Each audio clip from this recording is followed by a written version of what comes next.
लेकिन मैं फिर भी एक बात तुमसे कहना चाहूँगा, खुद पर तरस खाना बंद करो।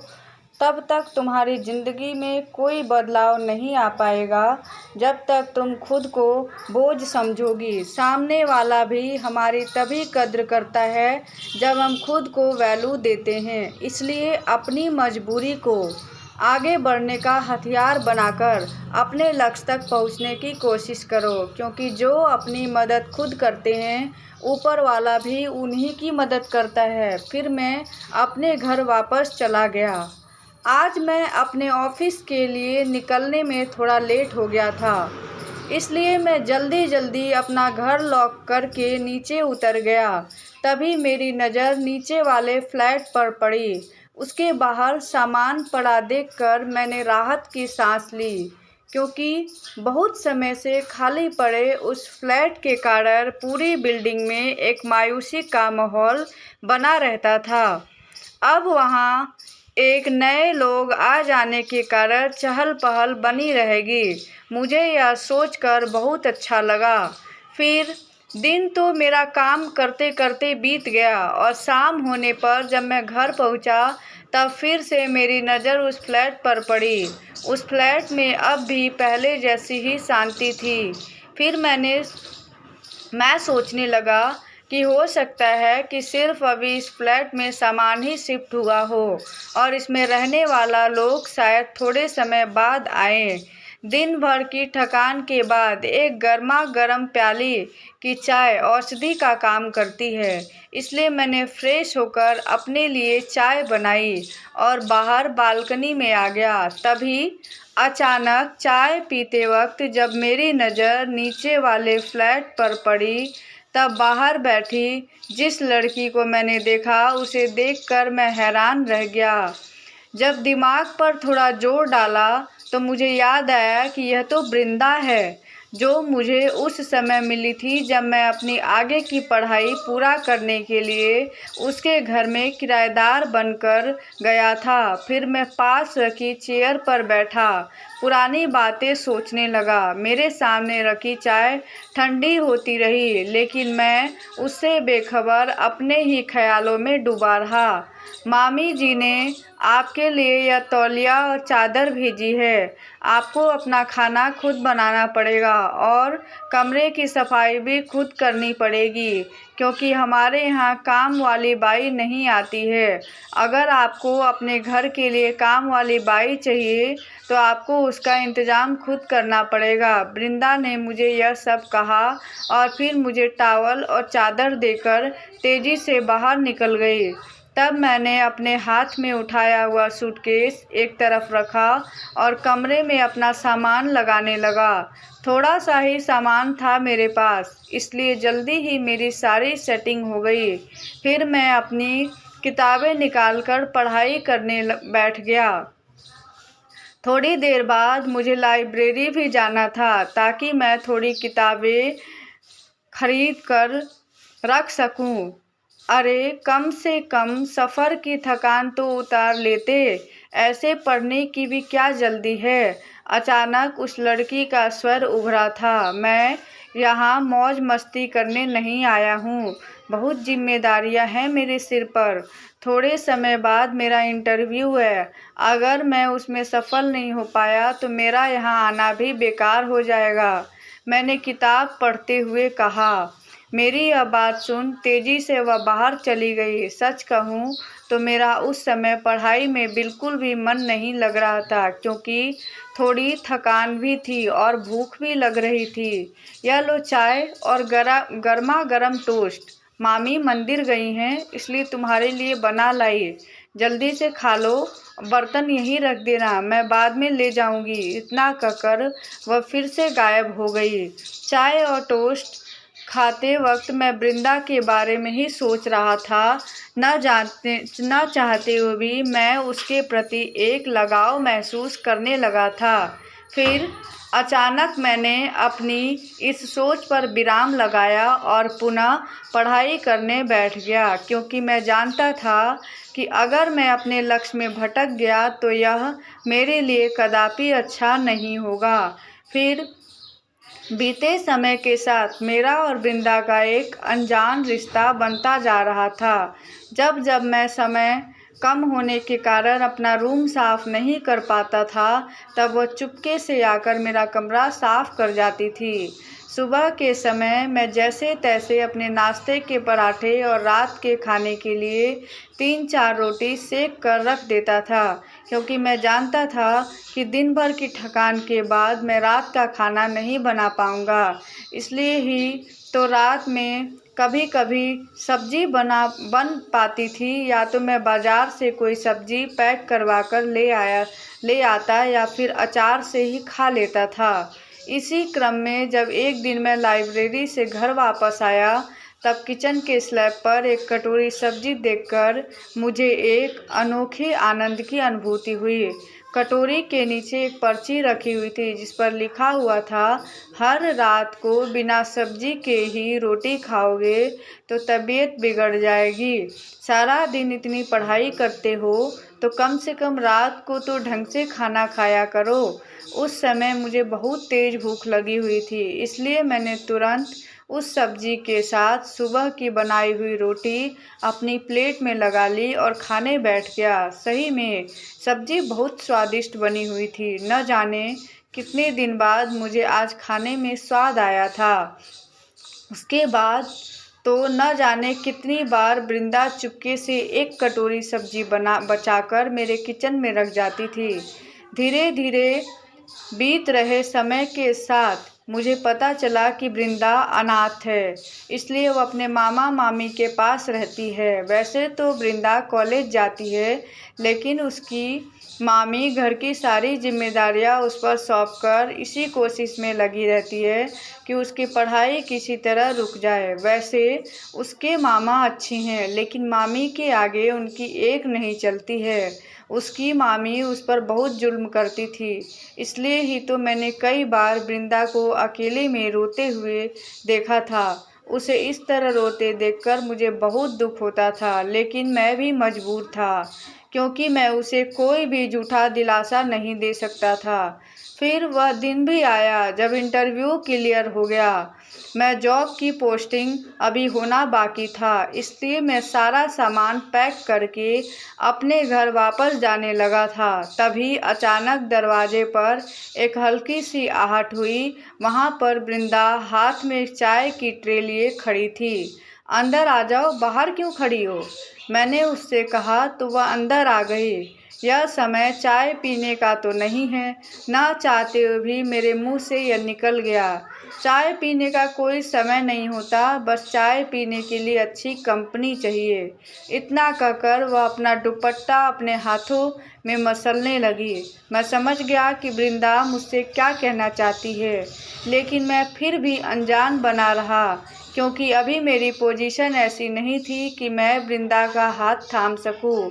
वहाँ गांव में बीमार पिता, छोटे भाई बहन सभी की जिम्मेदारी मेरे कंधे पर थी, और वैसे भी मुझे ऐसे जीवन साथी की तलाश थी जो मेरे साथ कदम से कदम मिलाकर चल सके, ना कि मुझ पर निर्भर रहे। अब तो तुम्हारी जल्दी ही नौकरी भी लगने वाली है। अगर मेरे बारे में मामी से बात कर दो तो वह तो इस रिश्ते के लिए तुरंत हाँ कर देंगी, क्योंकि इसके लिए तो मैं सिर्फ एक बोझ हूँ। इतना कहकर वो रोने लगी थी। देखो, तुम्हारी चाहत का अंदाज़ा है मुझे, और मुझे इस बात से इनकार भी नहीं है कि मैं भी तुम्हें चाहने लगा हूँ, लेकिन मैं चाह कर भी तुम्हारा हाथ नहीं मांग सकता, क्योंकि मेरी कुछ मजबूरियाँ हैं जिसके चलते मैं विवश हूँ। लेकिन फिर भी एक बात तुमसे कहना चाहूँगा, खुद पर तरस खाना बंद करो, तब तक तुम्हारी ज़िंदगी में कोई बदलाव नहीं हो पाएगा। जब तक तुम खुद को एक बोझ समझोगी। सामने वाला भी हमारी तभी कद्र करता है जब हम खुद को वैल्यू देते हैं। इसलिए अपनी मजबूरी को आगे बढ़ने का हथियार बनाकर अपने लक्ष्य तक पहुंचने की कोशिश करो, क्योंकि जो अपनी मदद खुद करते हैं, ऊपर वाला भी उन्हीं की मदद करता है। फिर मैं अपने घर वापस चला गया। थोड़ी थोड़ी दिन बाद मेरी पोस्टिंग एक नए शहर में हुई और मैं फिर वहाँ चला गया। अब सब कुछ ठीक से मैं मैनेज कर पाता था क्योंकि एक अच्छी सैलरी मुझे जो मिलने लगी थी। फिर मैंने अपने बीमार बाबूजी का इलाज कराया, छोटे भाई बहनों को सेटल किया। अब तो मेरे भाई बहन की भी शादी हो चुकी है, माता पिता भी मेरा साथ छोड़कर जा चुके हैं। लेकिन जब तक माँ बाबूजी जिंदा रहें तब तक वह लोग मुझ पर लगातार शादी करने का दबाव बनाते रहें। लेकिन मैं चाहकर भी खुद को इसलिए तैयार नहीं कर सका क्योंकि शायद मैं वृंदा को अभी तक भूल नहीं पाया था। फिर अचानक मैंने अपने आसपास बढ़ते अंधकार को महसूस किया और अंदर चला गया। तब मैं बिना कुछ खाए पिए ही बिस्तर पर लेट गया, गहरी नींद में सो गया। अगले दिन संडे था, इसलिए मैं थोड़ी देर से सोकर उठा। जब बाहर बालकनी में आया तो देखा कि वृंदा सामने वाले गार्डन में टहल रही है। बस फिर मैं तुरंत उसके पास जा पहुंचा। मुझे अचानक सामने देखकर वह हैरान हो गई और थोड़ी देर के लिए तो ऐसा लगा कि मानो हम दोनों ही खामोश हो गए हैं। हम दोनों के भीतर अनेक बातें बवंडर मचा रही थी, लेकिन हमारे होठों पर चुप्पी छाई थी। शायद ऐसा ही होता है जब हम किसी को अपने से एक लंबे समय के बाद मिलते हैं। तब हमें ऐसा लगता है मानो हमारे कुछ भी कहने सुनने का शब्द ही खाली हो गया हो। आप यहाँ कैसे? वही चुप्पी तोड़ते हुए बोली, मेरी पोस्टिंग इसी शहर में है। और तुम सुनाओ, तुम यहाँ कैसे? तुम्हारे मामा मामी कैसे हैं? मैं उससे पूछने लगा। जिंदगी ने बहुत बड़ा मजाक किया है मेरे साथ। मादर के साथ 3 साल का वैवाहिक जीवन, फिर अचानक मादर का एक रोड एक्सीडेंट में मुझे छोड़कर चले जाना। इतना कहकर वो रो पड़ी। उसे इस तरह रोते देख मेरा भी मन भर आया, लेकिन भगवान की मर्जी के आगे सब मजबूर है। वह मानसिक रूप से पूरी तरह टूट चुकी थी, पर मुझे यह जानकर अच्छा लगा कि वह आगे बढ़ने के लिए शहर में आई है। उसके पति तो अब नहीं रहे, किंतु उसकी सास द्वारा उठाया गया कदम काबिले तारीफ था। विवेक जी, जिंदगी भी कितनी अजीब है। मेरी मामी ने तो मुझे कोई खास सुख नहीं दिया, लेकिन मांदर और उसकी माँ ने मुझे ज़िंदगी के सारे सुख दे दिए। जबकि मामी ने तो मेरी शादी मांदर से इसलिए करवाई थी ताकि उनका बोझ उतर सके। आपके जाने के बाद मैंने अपना कॉलेज की अधूरी पढ़ाई पूरी की। फिर मैं तो आगे भी पढ़ना चाहती थी, लेकिन तब तक मांदर को मेरे लिए पसंद किया जा चुका था, इसलिए मुझे मजबूरन मांदर से शादी करनी पड़ी। लेकिन मांदर ने ढेर सारे सुखों से मेरा जीवन भर दिया। वह भी चाहते थे कि मैं आगे की पढ़ाई पूरी करूं। अब मेरे पति तो नहीं रहे, लेकिन माँ तुल्य मेरी सास ने अपने संस्कारों के खिलाफ जाकर यह कदम उठाया है। इतना कहते कहते उसका मन भर आया था। मांदर के जाने के बाद सभी रिश्तेदारों और समाज ने मेरी सास पर मेरी दूसरी शादी करने का दबाव बनाया था, लेकिन मेरी सास ने मेरी इच्छा को महत्व दिया और मुझे यहाँ पढ़ने के लिए भेजा। अब जब उन्होंने मुझ पर इतना भरोसा दिखाया है तो मुझे उन्हें सही साबित करना है। फ़िलहाल तो मैं सिर्फ़ और सिर्फ अपनी पढ़ाई पर ध्यान देना चाहती हूँ। उसकी यह बात सुनकर मुझे बहुत अच्छा लगा, क्योंकि वह अपने भविष्य को लेकर सचेत थी। फिर बीत रहे समय के साथ हम दोनों नज़दीक आने लगे। वैसे तो हम दोनों ही बिजी शेड्यूल होने के कारण व्यस्त रहते थे, लेकिन फिर भी हम दोनों पड़ोसी तो थे ही। बस इसी वजह से हमारी मुलाकात अक्सर हो जाती थी। धीरे धीरे वृंदा खुलने लगी थी। मेरे प्रति उसका खुश्क स्वभाव अब बदलने लगा था। पतझड़ के बाद आगमन होने लगा था बसंत का। उसके दिल का तो मुझे पता नहीं, लेकिन मेरे भीतर एक नया बदलाव जन्म लेने लगा था। इस बार पहल करने की मेरी बारी थी, इसलिए ही तो मौका देखकर मैंने एक दिन अपने मन की बात उसके सामने रख दी। आपकी भावनाओं की कदर है मुझे, लेकिन मेरा मन अभी इसके लिए तैयार नहीं है। शायद मेरा मन तो मांदर के साथ ही चला गया है, बस रह गया है तो यह निर्जीव शरीर। इसकी आंखें नम हो गई। वृंदा, तुम्हारे दुख का अंदाज़ा है मुझे, लेकिन कब तक अपने खाली मन को समेट कर चलती रहोगी? कभी तो उसमें प्यार भरी उष्मा का संचार करना पड़ेगा। मैं अचानक ही उत्तेजित हो गया। आपका कहना सही है, परंतु मुझे शायद अभी थोड़ा और वक्त लगेगा, क्योंकि मेरे भीतर की ज़मीन पथरीली हो चुकी है। जब तक मानसिक रूप से मैं खुद को तैयार नहीं कर पाती, तब तक शायद मेरा मन ऐसे ही दुखी रहेगा। अब शायद कुछ और कहने और सुनने को बाकी नहीं था, इसलिए मैं चुपचाप बाहर आने लगा था। विवेक जी, क्या एक स्त्री और पुरुष शादी होने के बाद ही एक रिश्ते को नाम दे पाते हैं? क्या हम दोनों अपनी सीमाओं को पहचानते हुए एक दूसरे के साथ दोस्ती का एक नया रिश्ता नहीं कायम कर सकते? वह अचानक मुझसे पूछ बैठी। उसके मुंह से यह सुनकर मुझे बहुत अच्छा लगा। हाँ, क्यों नहीं? तुम्हारी यह सोच बिल्कुल सही है, लेकिन इसके लिए मुझे हर रोज़ डिनर में तुम्हारे हाथों की बनी एक कटोरी सब्ज़ी अवश्य चाहिए, क्योंकि मैं तो आज एक तुम्हारे हाथ का स्वाद भूल नहीं पाया हूँ। मैं बातचीत का रुख बदलने के इरादे से बोला था। हाँ, क्यों नहीं? अब तो मेरे हाथों का बना डिनर आपको रोज़ खाने को मिलेगा। इतना कहकर वह हंस पड़ी। इससे पहले कि मैं कुछ कहता, वह अचानक बोल पड़ी। आपकी सोसाइटी के बाहर बनी छोटी सी चाय की टपरी देखकर मुझे आपकी बहुत याद आती थी, लेकिन मैं अकेले होने के कारण कभी वहाँ नहीं गई। तो चलो आज साथ साथ चाय पीते हैं।